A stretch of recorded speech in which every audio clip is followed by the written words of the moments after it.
നമസ്കാരം എല്ലാവർക്കും രാവിലെയിലേക്ക് സ്വാഗതം. എല്ലാവരും ഒരുപാട് പ്രതീക്ഷകളും സ്വപ്നങ്ങളും ഒക്കെയായി ഉണർന്നെഴുന്നേറ്റ് ജോലിക്കൊക്കെ പോകുന്ന തിരക്കിലായിരിക്കും. എല്ലാവർക്കും നല്ലൊരു ദിവസമായിരിക്കട്ടെ എന്ന് ആദ്യം ആശംസിക്കുന്നു. ഒരിക്കൽ കൂടി എല്ലാവരെയും രാവിലെയിലേക്ക് സ്വാഗതം ചെയ്യുകയാണ്. ഇന്നത്തെ പ്രധാനപ്പെട്ട വാർത്തകൾ നോക്കുമ്പോൾ സിനിമാ പ്രേമികൾക്ക് ഏറ്റവും പ്രിയപ്പെട്ട ഒരു ദിവസമായിരിക്കും, അല്ലെങ്കിൽ ആഘോഷത്തിൻ്റെ ഒരു ദിവസമായിരിക്കുമെന്ന് തന്നെ പറയണം. രജനീകാന്ത് അഭിനയ രംഗത്തെത്തിയിട്ട് ഇന്ന് 50 വർഷം തികയുകയാണ്. അതിൻ്റെ ആഘോഷത്തിലായിരിക്കും എല്ലാ സിനിമാ പ്രേമികളും രജനീകാന്ത് ആരാധകരും. അതുപോലെ തന്നെ ധർമ്മസ്ഥലയിലേക്ക് പോകുമ്പോൾ ഇന്ന് തെരച്ചിലില്ല എന്നുള്ള വാർത്തകളാണ് പുറത്തു വരുന്നത്. അന്വേഷണ സംഘത്തിൻ്റെ ഇനിയുള്ള നീക്കങ്ങൾ എന്തൊക്കെയാണ് എന്നുള്ള വാർത്തകളൊക്കെ നമുക്ക് അറിയേണ്ടതുണ്ട്. അതുപോലെ തന്നെ അമ്മ തെരഞ്ഞെടുപ്പ് അടുത്തിരിക്കുകയാണ്. ശ്വേതാ മേനോനെ അനുകൂലിച്ചുകൊണ്ട് നിരവധി സ്ത്രീ താരങ്ങൾ രംഗത്തെത്തിയിട്ടുണ്ട്. ശ്രീലത നമ്പൂതിരി അടക്കമുള്ള ആളുകൾ രംഗത്തെത്തിയിട്ടുണ്ട് എന്നുള്ള വാർത്തകളും പുറത്തു വരുന്നുണ്ട്. CPI ജില്ലാ സമ്മേളന റിപ്പോർട്ടും ചർച്ചയാവുകയാണ്. കേരള കോൺഗ്രസ് എമ്മിനെതിരെയുള്ള ഒരുപാട് വിമർശനങ്ങൾ റിപ്പോർട്ടിലുണ്ട് എന്നുള്ള വിവരങ്ങളും പുറത്തു വരുന്നു. ഒപ്പം തന്നെ ഇന്നത്തെ 10 മണി ബുള്ളറ്റിൻ ന്യൂസ് 18 ഒരു ബിഗ് ബ്രേക്കിംഗ് പുറത്തുവിടുന്നുണ്ട്. അതിനെപ്പറ്റിയുള്ള ചർച്ചകളും ന്യൂസ് 18 10 മണി ബുള്ളറ്റിനിലുണ്ടാകും. ഇനി നമുക്ക് ഇന്നത്തെ ഏറ്റവും പ്രധാനപ്പെട്ട തലക്കെട്ടുകൾ നോക്കാം.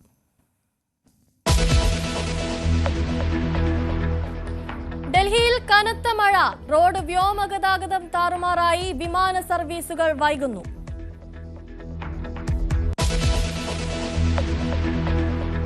റഷ്യ US ചർച്ചയെ സ്വാഗതം ചെയ്ത് ഇന്ത്യ. സമാധാന ശ്രമങ്ങളെ പിന്തുണയ്ക്കുമെന്ന് വിദേശകാര്യ മന്ത്രാലയം. ട്രംപ് പുടിൻ ചർച്ച 15-ന്. റഷ്യ തുടങ്ങിയ യുദ്ധം അവർ തന്നെ അവസാനിപ്പിക്കണമെന്ന് യുക്രൈൻ പ്രസിഡന്റ് സെലൻസ്കി. പ്രധാനമന്ത്രി നരേന്ദ്രമോദി ഇന്ന് ബംഗളൂരുവിൽ വിവിധ പദ്ധതികൾ ഉദ്ഘാടനം ചെയ്യും. ബംഗളൂരു മെട്രോയുടെ യെല്ലോ ലൈൻ രാജ്യത്തിന് സമർപ്പിക്കാനും പ്രധാനമന്ത്രി.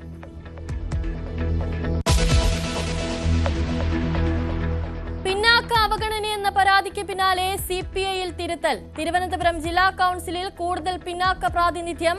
ജാതി നോക്കിയല്ല സ്ഥാനങ്ങൾ നൽകുന്നതെന്ന് ബിനോയ് വിശ്വം. യോഗ്യരായവരെ തഴഞ്ഞെന്ന് ജില്ലാ നേതാക്കൾ.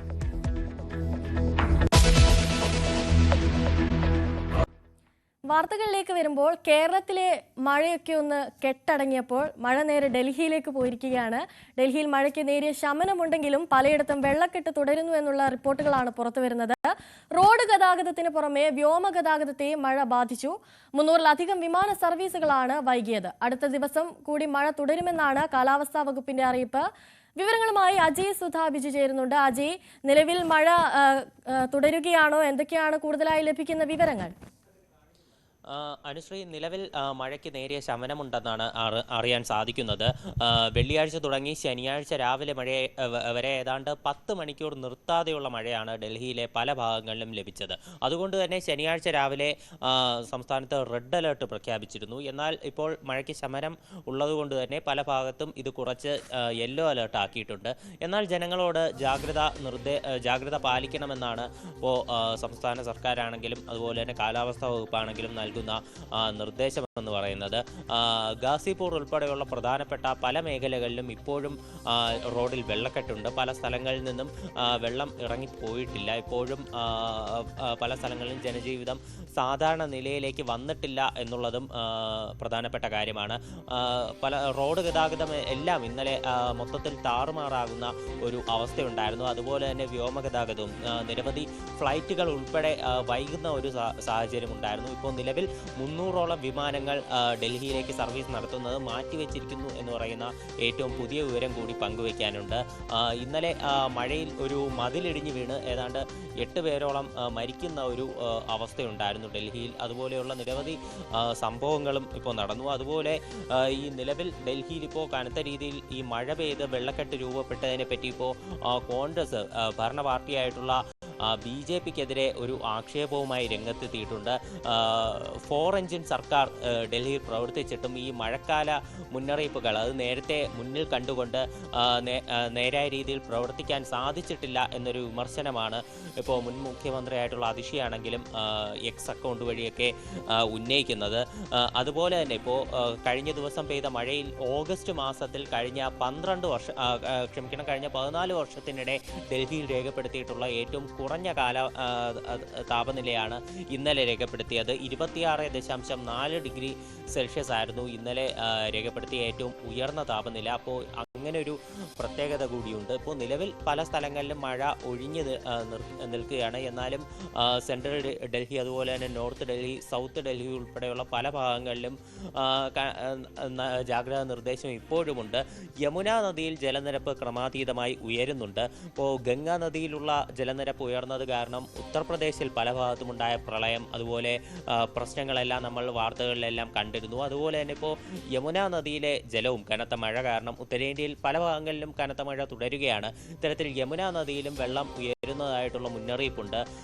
അതുകൊണ്ട് തന്നെ അതിൻ്റെ തീരങ്ങളിൽ നിന്നുള്ളവരെ സർക്കാർ മാറ്റി പാർപ്പിച്ചിരുന്നു. കൂടുതൽ ജനങ്ങൾ ഒഴിഞ്ഞു പോകണം എന്നുള്ള നിർദ്ദേശവും നൽകിയിട്ടുണ്ട്. അതുകൊണ്ട് തന്നെ ഏകദേശം ഇപ്പോൾ ഒരു നിരവധി കുടുംബങ്ങൾ ഉൾപ്പെടെ യമുന നദിയുടെ തീരങ്ങളിൽ നിന്നും മാറി താമസിച്ചിട്ടുണ്ട്. എന്തായാലും ഇനി 2 ദിവസം കൂടി ഡൽഹിയിൽ മഴ തുടരും എന്നുള്ള മുന്നറിയിപ്പ് തന്നെയാണ് കേന്ദ്ര കാലാവസ്ഥാ വകുപ്പ് നൽകുന്നത്. ഇപ്പോഴും നഗരത്തിലെ പല സ്ഥലങ്ങളിലും ഒറ്റപ്പെട്ട മഴ തുടരുന്നുണ്ട്. എന്തായാലും ഇനി 2 ദിവസം നിർണായകമാണ്. 2 ദിവസം കൂടി മുന്നറിയിപ്പുണ്ട്. ഈ 2 ദിവസം മഴ രൂക്ഷമാവുകയാണെങ്കിൽ ജലനിരപ്പ് യമുനാ നദിയിൽ ഉയരുകയും അതുപോലെ തന്നെ നഗരത്തിലെ വെള്ളക്കെട്ടുകൾ കൂടുതൽ രൂക്ഷമാവുകയും ചെയ്യും. അനുശ്രീ, ശരി. ഡൽഹിയിൽ മഴയ്ക്ക് നേരിയ ശമനമുണ്ടെങ്കിലും പലയിടത്തും വെള്ളക്കെട്ട് തുടരുന്നു എന്ന റിപ്പോർട്ടുകളാണ് പുറത്തു വരുന്നത്. റോഡ് വ്യോമഗതാഗതത്തിന് പുറമെ മഴ ബാധിച്ചിട്ടുണ്ട്. 300-ലധികം വിമാന സർവീസുകളാണ് ഇതോടൊപ്പം തന്നെ വൈകിയത്. അജയ് സുധ ബിജു ആണ് വിവരങ്ങൾ നൽകിയത്. മറ്റു വാർത്തയിലേക്ക് പോകുമ്പോൾ, റഷ്യൻ പ്രസിഡന്റ് വ്ളാഡിമിർ പുടിനെതിരെ Ukrainian president Vladimir Zelensky. Ukrainian ഭൂമിയുടെ അധിനിവേശം നിയമവിധേയമാക്കാൻ പുടിൻ ശ്രമിക്കുകയാണെന്ന് സെലൻസ്കി പറഞ്ഞു. റഷ്യ ആരംഭിച്ച യുദ്ധം അവസാനിപ്പിച്ചാൽ മാത്രമേ നീതിയുക്തവും ശാശ്വതവുമായ സമാധാനം കൈവരിക്കാനാകൂവെന്ന് സെലൻസ്കി വ്യക്തമാക്കി. ആഗസ്റ്റ് 15-ന് ട്രംപ് പുടിൻ കൂടിക്കാഴ്ച നടക്കാനിരിക്കെയാണ് സെലൻസ്കിയുടെ വിമർശനം. വിവരങ്ങളുമായി സുവി വിശ്വനാഥൻ ചേരുന്നുണ്ട്. സുവി, എന്തൊക്കെയാണ് കൂടുതലായി ലഭിക്കുന്ന വിവരങ്ങൾ? അനുശ്രീ, ശക്തമായ ഭാഷയിലാണ് സെലൻസ്കിയുടെ ഒരു വിമർശനം ഉണ്ടായിരിക്കുന്നത്. സെലൻസ്കി റഷ്യയെ കൂടുതൽ കുറ്റപ്പെടുത്തുന്നതാണ് നമുക്ക് കാണാൻ സാധിക്കുന്നത്. പ്രധാനമായും യുദ്ധം അവസാനിപ്പിക്കേണ്ടത് റഷ്യയാണ്. അതിന് ഏതെങ്കിലും ഒരു പ്രദേശങ്ങൾ, യുക്രൈന്റെ ഏതെങ്കിലും ഒരു പ്രദേശങ്ങൾ വിട്ടുകൊടുത്തുകൊണ്ട് ഒരു യുദ്ധം അവസാനിപ്പിക്കലല്ല വേണ്ടത്. ന്യായമായ മാർഗങ്ങളിലൂടെയാണ് യുദ്ധം അവസാനിപ്പിക്കേണ്ടത് എന്നാണ് സെലൻസ്കി പറഞ്ഞിരിക്കുന്നത്. അതായത് ട്രംപ് പുടിൻ ചർച്ചയിൽ യുക്രൈന്റെ 2 പ്രവിശ്യകൾ സെപ്പാറോയും ഖേഴ്സനും ഉൾപ്പെടെയുള്ള 2 പ്രവിശ്യകൾ വിട്ടുകൊടുക്കാനുള്ള ഏകദേശ ധാരണ ആയിരുന്നു എന്നാണ് സമാധാന കരാറിന്റെ വിശദാംശങ്ങൾ പുറത്തു വന്നപ്പോൾ നമുക്ക് മനസ്സിലായത്. അത് വിട്ടുകൊടുക്കില്ല എന്നൊരു സൂചനയാണ് സെലൻസ്കിയുടെ വാചകങ്ങളിൽ നിന്ന് മനസ്സിലാക്കാൻ സാധിക്കുന്നത്. അതായത് യുക്രൈന്റെ ഒരു പ്രദേശവും വിട്ടുകൊടുത്തുകൊണ്ടാകില്ല ഈ ഒരു സമാധാന ശ്രമങ്ങൾ ഉണ്ടാവുക എന്ന് തീർത്തു പറഞ്ഞിരിക്കുകയാണ് ഇപ്പോൾ സെലൻസ്കി. റഷ്യയാണ് യുദ്ധം അവസാനിപ്പിക്കേണ്ടത്. ഒരു ന്യായമായ വഴിയിലൂടെ ആയിരിക്കണം യുദ്ധം അവസാനിപ്പിക്കേണ്ടത്.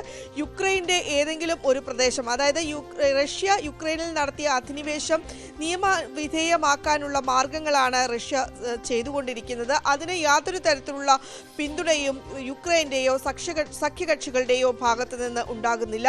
കൊലപാതകങ്ങളും യുദ്ധവും അവസാനിപ്പിക്കാൻ, വെടിനിർത്തലും അവസാനിപ്പിക്കാനുള്ള ശ്രമങ്ങളാണ് യുക്രൈന്റെയും സഖ്യകക്ഷികളുടെയും ഭാഗത്തു നിന്നുള്ളത്. ഇതിന് ഒരേ ഒരാൾ മാത്രമാണ് എതിര് നിൽക്കുന്നത്, റഷ്യയാണ്. പുടിനാണ് അതിന് എതിര് നിൽക്കുന്നത്. അതിനുള്ള മാർഗമാണ് കണ്ടെത്തേണ്ടത് എന്നാണ് ഇപ്പോൾ പറഞ്ഞിരിക്കുന്നത്. കൊല്ലാനുള്ള കഴിവ് മാത്രമാണ് പുടിന്റെ ട്രംപ് കാർഡ്. യുക്രൈന്റെ ഒരു 2ാം വിഭജനം അത് ഒരു തരത്തിലും അംഗീകരിക്കാൻ സാധിക്കില്ല എന്നും യുക്രൈൻ പ്രസിഡന്റ് വ്ളാഡിമിർ സെലൻസ്കി പറഞ്ഞു വെക്കുകയാണ്. ഏതായാലും അടുത്ത ആഴ്ചയാണ് ട്രംപും പുടിനും തമ്മിലുള്ള കൂടിക്കാഴ്ച നടക്കാനിരിക്കുന്നത്. ഓഗസ്റ്റ് 15-നാണ് കൂടിക്കാഴ്ച. അലാസ്കയിലാണ് കൂടിക്കാഴ്ച. ട്രംപ് ഇന്നലെ ട്രൂത്ത് സോഷ്യലിലൂടെയാണ് ഈ വിവരം പുറത്തുവിട്ടത്. അതിനെ റഷ്യ സ്വാഗതം ചെയ്യുകയും ചെയ്തിട്ടുണ്ടായിരുന്നു.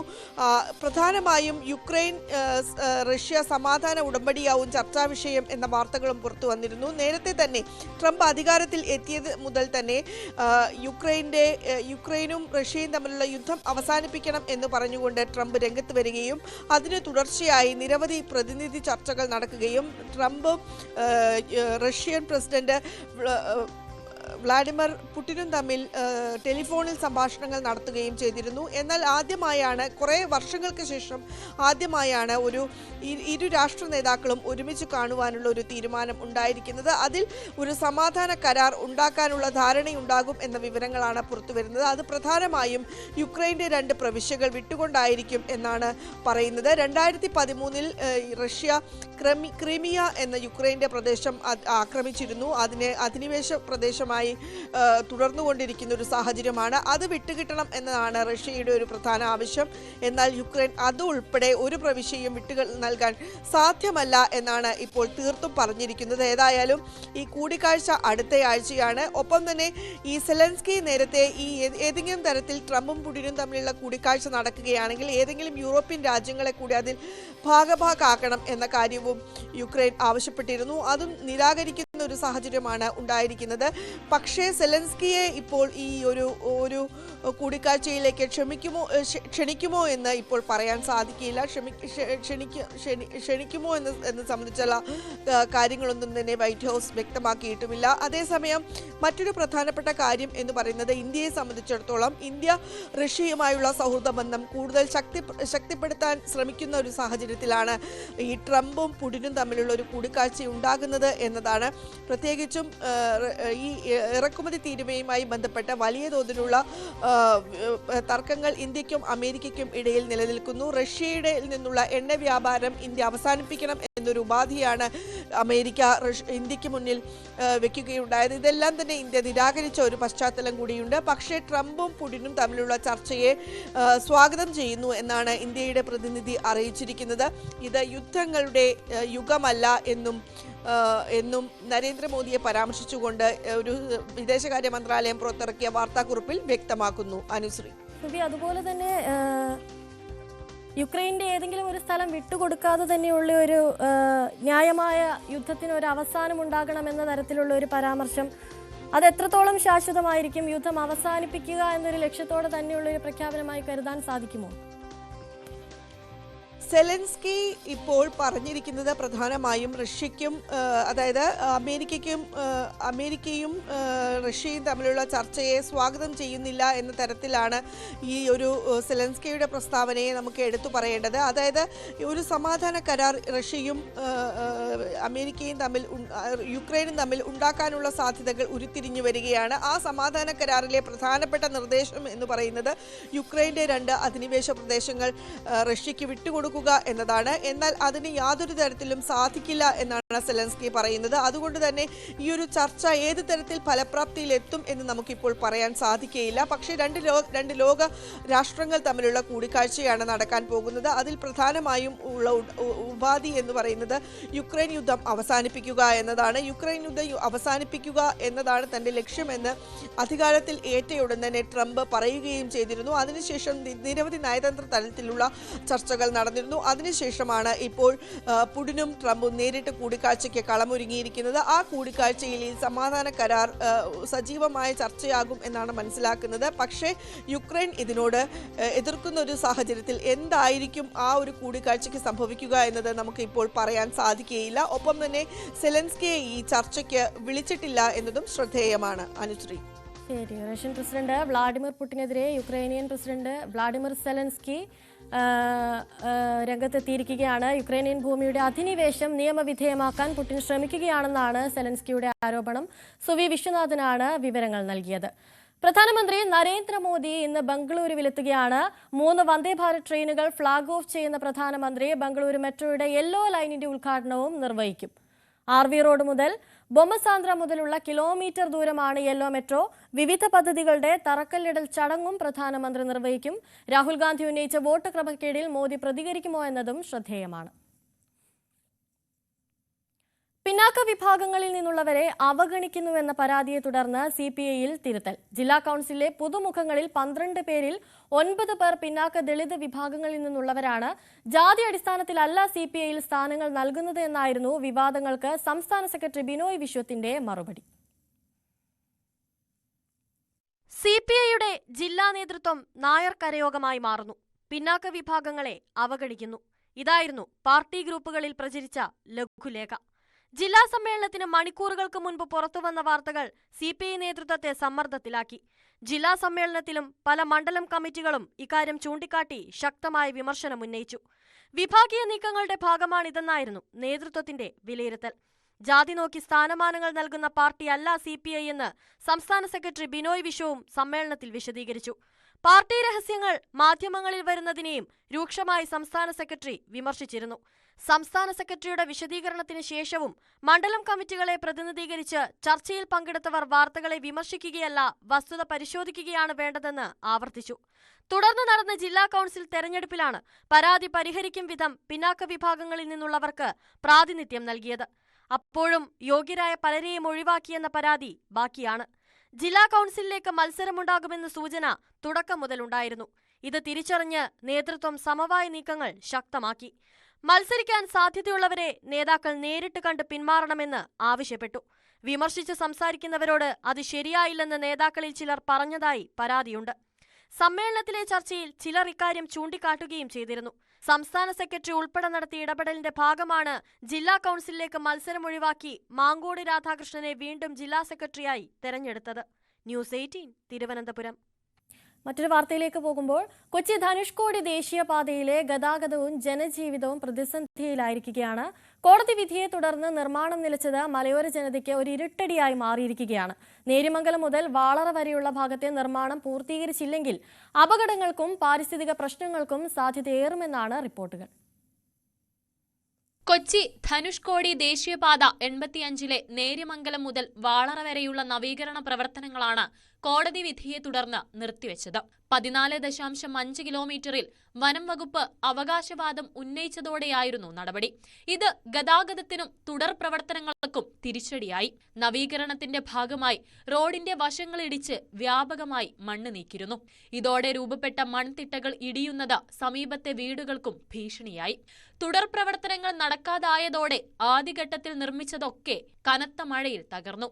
ബാക്കിയുള്ള പ്രവൃത്തികൾ സമയബന്ധിതമായി നടക്കാതെ വന്നാൽ വലിയ തോതിലുള്ള പാരിസ്ഥിതിക പ്രശ്നങ്ങൾക്കാകും മലയോര ജനത സാക്ഷ്യം വഹിക്കേണ്ടി വരിക. കാന താത്താൻ വേണ്ടി കട്ടിങ് ഇടിച്ചേക്കണോണ്ട് വലിയ മരങ്ങളൊക്കെയാണ് കട്ടിങ് സൈഡിൽ നിൽക്കുന്നത്. ഏത് സമയത്തും ഈ മഴക്കാലത്ത് അപകടം ഉണ്ടാകുന്ന ഒരു സ്ഥിതിയിലാണ് ഇപ്പം നിൽക്കുന്നത്. വെട്ടിയ മരങ്ങളാണെങ്കിലും റോഡിൽ തന്നെ ഇട്ടേക്കണം. ഈ റോഡ് സ്റ്റേ ആയതുകൊണ്ട് ഇപ്പോൾ ഒന്നും മാറ്റുന്നില്ല. അപ്പോൾ ഈ നേര്യമംഗലം വാളറ വരെയും ഈ മഴക്കാലത്തുള്ള യാത്ര ഭയങ്കര ദുരിതയാത്രയാണ്. അപ്പോൾ ഇതിന് വേണ്ടപ്പെട്ടവരെ അടിയന്തര നടപടി സ്വീകരിക്കണം. മൺതിട്ടയ്ക്ക് മുകളിലും പാതയോരങ്ങളിലും നിൽക്കുന്ന മരങ്ങളും ഏതു നിമിഷവും നിലം പൊത്താവുന്ന അവസ്ഥയിലാണ്.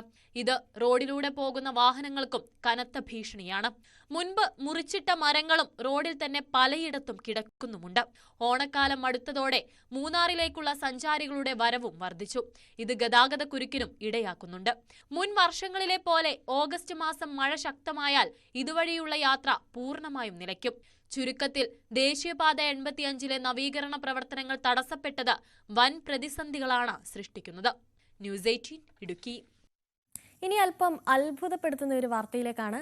95 സെന്റിമീറ്റർ മാത്രം ഉയരമുള്ള ഒരു സ്ത്രീക്ക് അമ്മയാകാൻ പറ്റുമോ എന്നൊരു ചോദ്യം എല്ലാവരുടെയും ഉള്ളിലുണ്ടാവും. ഈ ചോദ്യം കേട്ട് നെറ്റിച്ചുളിക്കേണ്ട ആവശ്യമില്ല, ഇത് സാധിക്കുമെന്ന് തെളിയിച്ചിരിക്കുകയാണ്. ആ വാർത്തയിലേക്കാണ്.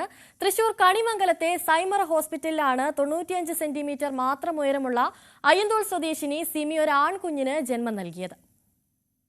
ഒട്ടേറെ പ്രതിസന്ധികളെ അതിജീവിക്കുന്നതാണ് അയ്യന്തോൾ സ്വദേശിനി സിമിയുടെയും മലപ്പുറം പനമ്പാട് സ്വദേശി പ്രകേഷിന്റെയും ജീവിതം. പ്രണയവിവാഹമായിരുന്നു ഇരുവരുടെയും. സിമിയുടെ ഈ അപൂർവ ശാരീരികാവസ്ഥ ഗർഭധാരണത്തിന് നിരവധി വെല്ലുവിളികൾ സൃഷ്ടിച്ചു. അപകട സാധ്യത കൂടുതലായതിനാൽ ഗർഭധാരണം തുടരുന്നതിൽ കേരളത്തിലെ പ്രമുഖ ഗൈനക്കോളജിസ്റ്റുകൾ ആശങ്ക പ്രകടിപ്പിച്ചു. പ്രതീക്ഷയറ്റ അവർക്ക് ആത്മവിശ്വാസവും പിൻബലവും നൽകിയത് സൈമറിന്റെ സ്ഥാപകനും മെഡിക്കൽ ഡയറക്ടറുമായ ഡോക്ടർ കെ ഗോപിനാഥ് ആയിരുന്നു. 2 മാസത്തെ നിരീക്ഷണത്തിനും പരിചരണത്തിനു ശേഷം അമ്മയുടെയും കുഞ്ഞിന്റെയും സുരക്ഷ ഉറപ്പാക്കുന്നതിനായി ഡോക്ടർ ഗോപിനാഥും അദ്ദേഹത്തിന്റെ വിദഗ്ധ സംഘവും ഒരു പരിചരണ പദ്ധതി രൂപകൽപ്പന ചെയ്തു. 2025 ജൂൺ 23-ന് സിസേറിയൻ വഴി സിമി 1 കിലോ 685 ഗ്രാം ഭാരമുള്ള കുഞ്ഞിന് ജന്മം നൽകി. ഭാഗ്യത്തിന് നമ്മൾ ഒരു 4-5 മാസം വരെ ഒക്കെയാണ്.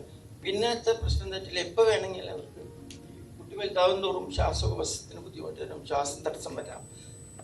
അപ്പോൾ എത്രത്തോളം കൊണ്ടുപോകാൻ പറ്റുമെന്ന് നിങ്ങൾക്ക് അറിയില്ലായിരുന്നു. പക്ഷെ എന്തുകൊണ്ടോ ഞങ്ങൾ കഴിയുന്നിടത്തോളം പോട്ടെ എന്നിങ്ങനെ വിചാരിച്ച് ഞങ്ങൾ കണ്ടിന്യൂ ചെയ്തു. ഒരു 7-8 മാസം വരെ കംഫർട്ടബിളായിട്ട് പോയി. പിന്നെ അവൾക്ക് ഇങ്ങനെ അസ്വസ്ഥത തുടങ്ങി. പിന്നെ ഇങ്ങനെ ഒരാഴ്ച എന്നുള്ളത് 2 ദിവസം 3 ദിവസം കൂടുമ്പോൾ വിളിച്ച് പരിശോധിക്കാൻ തുടങ്ങി. പിന്നെ നോക്കുമ്പോൾ ഒരു 32 ആഴ്ച 8 മാസം ആവുമ്പോഴേക്കും അവർക്ക് പെയിൻ മാറി തുടങ്ങി. പിന്നെ ഞങ്ങൾക്ക് വെക്കാൻ പറ്റില്ല, പ്രസവിപ്പിച്ചു ഭാഗ്യത്തിന്. ഞങ്ങൾക്ക് ഒരു 1,400 1,600 ബേബി ഉണ്ടായിരുന്നു ഭാഗ്യത്തിന്. ഞങ്ങൾക്ക് അത്യാവശ്യം നല്ല സൗകര്യമുള്ള NICU യൂണിറ്റ് ഉണ്ടായിരുന്നു. അവരുടെ ഹെൽപ്പ് ചെയ്തോട് കൂടിയിട്ട് അവർ നോർമൽ ഒരു കുട്ടി ഉണ്ടായി. സിമിക്കും പ്രകേഷിനും പങ്കുവയ്ക്കാൻ സന്തോഷമേറെ. സിമിയുടെ ഉയരം വെറും 95 സെന്റിമീറ്ററും ഗർഭധാരണത്തിന് മുമ്പുള്ള ഭാരം 34 കിലോഗ്രാമും ആയിരുന്നു. ഇതിനു മുമ്പ് ലോകത്തിലെ ഏറ്റവും ഉയരം കുറഞ്ഞ സ്ത്രീ പ്രസവിച്ചതായി രേഖപ്പെടുത്തിയിരുന്നത് 108 സെന്റിമീറ്റർ ഉയരമുള്ള കാമാക്ഷി എന്ന ഇന്ത്യൻ വനിതയായിരുന്നു. ന്യൂസ് 18 തൃശൂർ. നമ്മൾ തുടക്കത്തിൽ പറഞ്ഞതുപോലെ ഇന്ന് രജനീകാന്ത് ആരാധകരുടെയൊക്കെ ഒരു ആഘോഷ ദിവസമാണ്. Indian super star Rajinikanth cinema മേഖലയിൽ എത്തിയിട്ട് ഇന്ന് 50 വർഷങ്ങൾ തികയുകയാണ്. 1975 ഓഗസ്റ്റിൽ അപൂർവ രാഗങ്ങൾ എന്ന ചിത്രത്തിലൂടെ സിനിമാ മേഖലയിലെത്തിയ രജനി ഇന്ന് തന്റെ 171 ചിത്രമായ കൂലിയുടെ റിലീസിനായി കാത്തിരിക്കുകയാണ്. നമ്മളൊക്കെ ഗുരുക്കന്മാരെ ആദരിക്കുകയും ബഹുമാനിക്കുകയും ഒക്കെ ചെയ്യുന്ന ആളുകളാണല്ലേ. അത്തരത്തിൽ ഒരു ഗുരുവിന് അപ്രതീക്ഷിതമായൊരു സമ്മാനം നൽകിയ, അപ്രതീക്ഷിതമായൊരു ഗുരുദക്ഷിണ നൽകിയ 6ാം ക്ലാസ്സുകാരിയുടെ വാർത്തയിലേക്കാണ് നമ്മളിനി പോകുന്നത്. ദേശീയ തലത്തിൽ നേടിയ സ്വർണ്ണ മെഡൽ ഗുരുവിന് സമ്മാനിച്ചിരിക്കുകയാണ് ഈ 6ാം ക്ലാസ്സുകാരി. കൊല്ലം പന്മന ചിറ്റൂർ സ്കൂളിലെ വിദ്യാർത്ഥിനി അവന്തികയാണ് കളരിപ്പയറ്റ് ചാമ്പ്യൻഷിപ്പിൽ നേടിയ സ്വർണ്ണ മെഡൽ തനിക്ക് പ്രിയപ്പെട്ട പ്രഥമ അധ്യാപികയ്ക്ക് നൽകിയത്. വിരമിക്കൽ ചടങ്ങിനിടെയായിരുന്നു സാജിദ ടീച്ചർക്ക് ഈ പ്രത്യേക ഗുരുദക്ഷിണ ലഭിച്ചത്. കേട്ടിച്ചോട്ടെ, ഇടത് തൂക്കി വെട്ടിയിറങ്ങി പാങ്ങി മാറി ചാടിത്തിരിഞ്ഞ് അച്ചോ. കൃഷ്ണായനം കളരി പഠന കേന്ദ്രത്തിൽ നിന്നും സ്വായത്തമാക്കിയ അഭ്യാസമുറകളുമായി അവന്തികയ്ക്ക് ദേശീയ തലത്തിൽ മത്സരിക്കാൻ പ്രോത്സാഹനം നൽകിയത് പ്രഥമ അധ്യാപിക സാജിദ ടീച്ചറായിരുന്നു. ടീച്ചർ നൽകിയ ആത്മബലം മത്സരത്തിൽ 2 സ്വർണവും 3 വെള്ളിയും 1 വെങ്കലവും നേടാൻ കാരണമായി. ഹൈദരാബാദിലേക്ക് മത്സരത്തിനായി ട്രെയിൻ കയറിയപ്പോൾ തന്നെ അവന്തിക മനസ്സിൽ ഉറപ്പിച്ചിരുന്നു, സ്വർണം നേടുമെന്നും അത് താൻ ഏറ്റവും സ്നേഹിക്കുന്ന അധ്യാപികയ്ക്ക് നൽകുമെന്നും. ഒടുവിൽ അങ്ങനെ തന്നെ സംഭവിച്ചപ്പോൾ സ്കൂളിനും അഭിമാന നിമിഷമായി.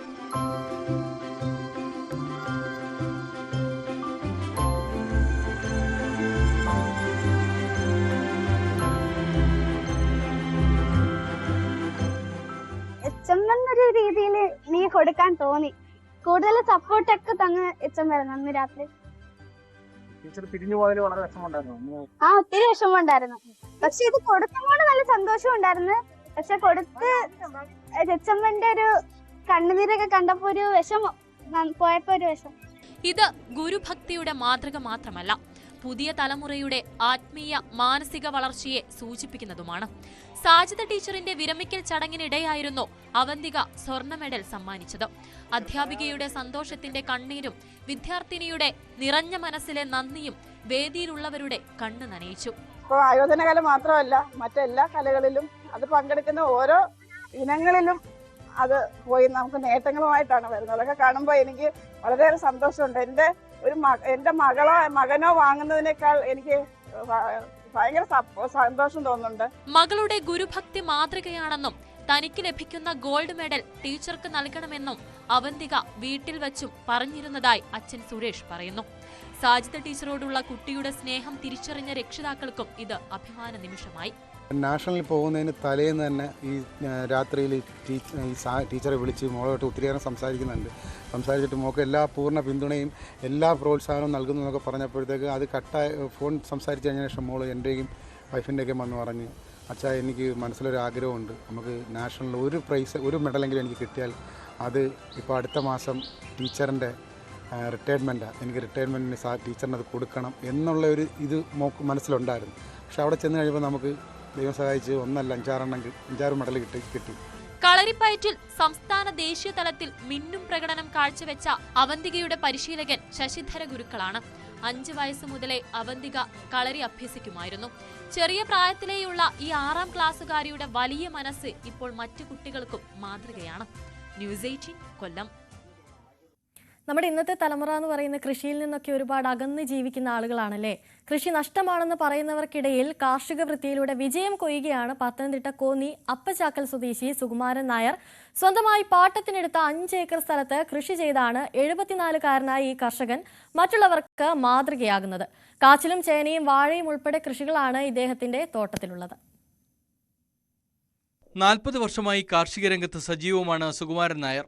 പുലർച്ചെ 6 മുതൽ തുടങ്ങുന്ന അധ്വാനത്തിൽ നിന്ന് ലഭിക്കുന്ന വരുമാനമാണ് ജീവിതമാർഗം.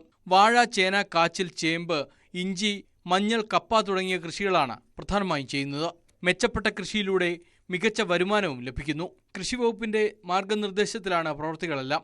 74-കാരനായ സുകുമാരൻ നായർ ജീവിതത്തിൽ നേടിയതെല്ലാം കൃഷിയിൽ നിന്നാണ്. ഏറ്റവും ലാഭകരമായത് ഇഞ്ചി മഞ്ഞളും. പക്ഷേ അന്നേരം ഇഞ്ചിക്കകത്ത് നമ്മൾ ശകലം കൂടെ സൂക്ഷ്മമായിട്ട് നോക്കിയേ പറ്റും. കാര്യം പുഴു, കീടനാശിനികൾ ഉണ്ടാകുന്ന സാധനം. അതേസമയം എടുത്തെറിഞ്ഞാൽ ഈ മഞ്ഞളിന് ഒരു കീടനാശിനികളും അതെ ഒന്നും ചെയ്യത്തില്ല. ഏറ്റവും പ്രധാനപ്പെട്ട അത് ഇഞ്ചിക്കകത്തും മഞ്ഞളിനകത്തും കൃഷി ചെയ്താൽ വേറൊരു പ്രത്യേകതയുള്ള മറ്റുള്ള അസുഖങ്ങളൊന്നും അങ്ങനെ ചാടിക്കയറി ബാധിക്കത്തില്ല. അതിനകത്ത് പണിയുമ്പോൾ ഒരു പ്രത്യേക രസമാണ്. മികച്ച കർഷകനുള്ള പഞ്ചായത്തിന്റെ അവാർഡ് 2 തവണ ലഭിച്ചു. കർഷകർക്കുള്ള ക്ലാസുകൾ എടുക്കുന്നതിന് വരെ കൃഷിവകുപ്പ് ഇപ്പോൾ സുകുമാരൻ നായരെയാണ് സമീപിക്കുന്നത്. കാർഷിക ഉൽപ്പന്നങ്ങൾ സ്വാശ്രയ വിപണിയിൽ നേരിട്ടെത്തിച്ച് വിൽക്കുന്നതിനാൽ മികച്ച വിലയും ലഭിക്കുന്നു. നമുക്ക് ലാഭമാണ്. നമ്മളത് അതിനൊക്കെ വിപണി കണ്ടെത്തി അവിടെ കൊടുക്കുകയുള്ളൂ. ഇപ്പോൾ തന്നെ നമ്മുടെ മകയാർ വിപണിയിൽ നമ്മൾ സാധനങ്ങൾ കൊടുത്തുകൊണ്ടിരിക്കുന്നത്. മകയാറ്റൊരു വിപണിയുണ്ട്. ഈ പ്രാവശ്യം ആ വിപണിയുടെ വാർഷികമായിരുന്നു. അതിനൊരു കോട അവാർഡ് കിട്ടി.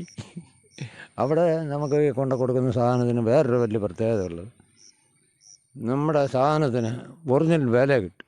നഷ്ടത്തിന്റെ കണക്കുകൾ പറയുന്ന കർഷകർക്ക് സുകുമാരൻ നായർ മാതൃകയാണ്. മണ്ണിനെയും കൃഷിയെയും സ്നേഹിച്ചാൽ ചതിക്കില്ല എന്ന് പറയുകയാണ് സുകുമാരൻ നായർ എന്ന കർഷകൻ. ന്യൂസ് 18 പത്തനംതിട്ട. മറ്റൊരു പ്രധാനപ്പെട്ട വാർത്തയിലേക്ക് പോകുമ്പോൾ, ധർമ്മസ്ഥല കൂട്ടക്കൊലപാതക കേസിൽ ഗുരുതര ആരോപണവുമായി സുജാത ഭട്ടിന്റെ അഭിഭാഷകൻ രംഗത്തെത്തിയിരിക്കുകയാണ്. SIT അന്വേഷണത്തെ തടസ്സപ്പെടുത്താൻ നീക്കം നടത്തുന്നതാണ് ആരോപണം. മൃതദേഹം കുഴിച്ചിട്ടെന്ന് സാക്ഷി വെളിപ്പെടുത്തിയ ക്ഷേത്രഭൂമിയായ ബാഹുബലിക്കുന്നിൽ 10 അടിയോളം മണ്ണും മറ്റു വസ്തുക്കളും നിക്ഷേപിച്ചു. തെളിവ് നശിപ്പിക്കുന്നതിന്റെ ഭാഗമായാണ് നടപടിയെന്ന് അഭിഭാഷകൻ കുറ്റപ്പെടുത്തിയിരിക്കുകയാണ്. വൈകാരിക തലത്തിൽ പ്രതികരണം ഉണ്ടായേക്കാവുന്ന സ്ഥലത്ത് തിടുക്കത്തിൽ എന്തിന് പരിശോധന നടത്തിയെന്ന ചോദ്യവും ഉയരുന്നുണ്ട്. അതേസമയം ഇന്ന് SITയുടെ പരിശോധന ഉണ്ടാകില്ല. വിവരങ്ങളുമായി KV ബൈജു ചേരുന്നുണ്ട്. ബൈജു, നിലവിൽ ഉയർന്നു വന്നിരിക്കുന്ന ആരോപണം അതൊരിക്കലും നിസ്സാരമല്ല, വളരെ ഗുരുതരമായിരിക്കുന്ന ഒരു ആരോപണം. തെളിവ് നശിപ്പിക്കൽ, അതുപോലെ തന്നെ തുടരന്വേഷണത്തെ തടസ്സപ്പെടുത്തുന്ന രീതിയിലുള്ള നീക്കങ്ങൾ, ആരൊക്കെയോ അന്വേഷണത്തെ തടസ്സപ്പെടുത്താൻ ആഗ്രഹിക്കുന്നു എന്ന തരത്തിലുള്ള നീക്കങ്ങളാണ് നടന്നുകൊണ്ടിരിക്കുന്നത്. എന്തൊക്കെയാണ് വിവരങ്ങൾ? തീർച്ചയായും അനുശ്രീ, ഇതിൽ ഏറ്റവും പ്രധാനം ഈ സ്ഥലത്ത് വളരെ നിർണായകമായ തെളിവുകൾ ലഭിച്ചേക്കാവുന്ന ഒരു സ്ഥലമാണ്. ആ സ്ഥലത്ത് എന്തുകൊണ്ട് ഇത്തരത്തിൽ മണ്ണും അതുപോലെ തന്നെ വസ്തുക്കളും നിക്ഷേപിച്ചു എന്ന ഒരു ചോദ്യമാണ് അഭിഭാഷകർ ഉന്നയിക്കുന്നത്. വളരെ ഗുരുതരമായ ഒരു ആരോപണം ഉന്നയിക്കുന്നത് ഈ പ്രദേശത്ത് ഇത്തരത്തിൽ തെളിവ് നശിപ്പിക്കുന്നതിന്റെ ഭാഗമായി മണ്ണും മറ്റു വസ്തുക്കളും നിക്ഷേപിച്ചു എന്ന് തന്നെയാണ്. ഇവിടെ നവവധൂവരന്മാരെ ഇത്തരത്തിൽ കൊലപ്പെടുത്തി കുഴിച്ചിട്ടു എന്ന വളരെ നിർണായകമായ ഒരു മൊഴിയാണ് ഈ സാക്ഷിയുടേതുള്ളത്. അത്തരമൊരു സ്ഥലത്ത് ഈ തെളിവ് നശിപ്പിക്കുന്നതോടുകൂടി ഈ കേസിന്റെ ഗതി തന്നെ മാറാനുള്ള ഒരു സാധ്യതയുണ്ട്. മാത്രമല്ല, വളരെ സെൻസിറ്റീവായ ഒരു പ്രദേശത്ത് എന്തിനാണ് തിടുക്കത്തിൽ പരിശോധന നടത്തിയെന്ന SITയുടെ പരിശോധന നടത്തിയെന്ന ഒരു ചോദ്യവും അഭിഭാഷകർ ഉന്നയിക്കുന്നുണ്ട്. കാരണം ഇത് ക്ഷേത്രഭൂമിയാണ്. ഈ ക്ഷേത്രഭൂമിക്കകത്ത് പരിശോധന നടത്തുമ്പോൾ സ്വാഭാവികമായും വൈകാരിക തലത്തിലുള്ള പ്രതികരണം ഉണ്ടായേക്കാം. അത് SITയുടെ അന്വേഷണത്തെ തന്നെ തടസ്സപ്പെടുന്ന ഒരു സാഹചര്യം ഇടയാക്കും. എന്തായാലും അന്വേഷണം കൃത്യമായി മുന്നോട്ട് പോകുമെന്ന് തന്നെ പ്രതീക്ഷിക്കുന്നതായും അഭിഭാഷകർ ഈ വാർത്താക്കുറിപ്പിൽ വ്യക്തമാക്കുന്നുണ്ട്. ഇന്നത്തെ പരിശോധന ഉണ്ടാകില്ല. ഇനി തിങ്കളാഴ്ച ആയിരിക്കും പരിശോധന. ഒരു പക്ഷേ ഈ ക്ഷേത്രഭൂമി കേന്ദ്രീകരിച്ച് തന്നെയായിരിക്കും ഈ പരിശോധന നടക്കുക. അതല്ലെങ്കിൽ ഈ വനഭൂമിയോട് ചേർന്ന് സാക്ഷി വെളിപ്പെടുത്തിയ സ്ഥലം, അവിടെ ഒരു പക്ഷേ പരിശോധന നടത്തിയേക്കാം. എന്തായാലും ഇനി തിങ്കളാഴ്ച മാത്രമേ ധർമ്മസ്ഥലയിൽ പരിശോധന ഉണ്ടാകൂ. അനുശ്രീ, ശരി. ധർമ്മസ്ഥല കൂട്ടക്കൊലപാതക കേസിൽ ഗുരുതര ആരോപണം ഉണ്ടായിരിക്കുകയാണ്. SIT അന്വേഷണത്തെ തടസ്സപ്പെടുത്താൻ നീക്കം നടത്തുന്നുവെന്നാണ് ആരോപണം നടന്നിരിക്കുന്നത്. KV ബൈജു ആണ് വിവരങ്ങൾ നൽകിയത്. ഇനി ഇന്നത്തെ സ്പെഷ്യൽ ഡേ വിഷസ് നോക്കാം. വട്ടിയൂർക്കാവിലെ രാധാകൃഷ്ണൻ ബിന്ദു ദമ്പതികളുടെ മകൾ അഭിരാ കൃഷ്ണയുടെ പിറന്നാളാണെന്ന് ആശംസകൾ അറിയിക്കുന്നത് ഹസനാണ്. അഭിരാ കൃഷ്ണയ്ക്ക് എല്ലാവിധ പിറന്നാൾ ആശംസകളും നേരുന്നു. കായംകുളം സ്വദേശി അലീഷയുടെ പിറന്നാളാണെന്ന് ആശംസകളുമായി സുഹൃത്ത് പ്രജിതയാണ് ആശംസകൾ അറിയിച്ചിരിക്കുന്നത്. ന്യൂസ് 18ന്റെ പേരിലും അലീഷയ്ക്ക് എല്ലാവിധ പിറന്നാൾ ആശംസകളും നേരുന്നു.